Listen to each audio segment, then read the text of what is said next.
হ্যাঁ, এরকম আমাদের এখন নদী ভাঙছে, এখন কোন দিকে যাব নাই যাবো, কোনো জায়গার কোনো সিকিউরিটি নাই, এখন অস্থায়ী অবস্থাতে আছি আর কি। আপনার কাছে আমি কিছু সহযোগিতা চাই আর কি, এটা আমার অনুরোধ।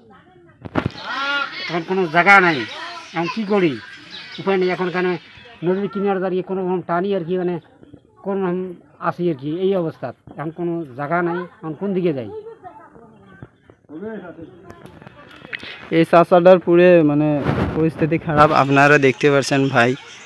নদী কিভাবে ভাঙছে, ডাইরেক্ট বাড়ি ঘর দুঘর ভাঙছে। এখন কোথায় ঘর তুলবে, কি সমাচার, পুরে বড় টেনশনত। এখন রাতে আমার যে মেয়ে আছে তার বিয়ে হলো, হ্যাঁ, এখন রাতে নদী এখানে ভাঙি আর কি, এখন সরকার করে দিল, এখন কী করি ভাই আপনারা দেখতে পাচ্ছেন এই চাষার বেটির মানে কালকে বিয়ে হওয়ার কথা আছিল, রাতে রাতে আসি ঘর বাড়ি এভাবে ভাঙি নিয়ে গেল নদীতে। এখন তো বিয়েও দিবে, কোথায় থেকে বিয়ে দিবে, কি সমাচার কিছু বুঝতে পারছে না, এমন পরিস্থিতি হয়ে গেছে।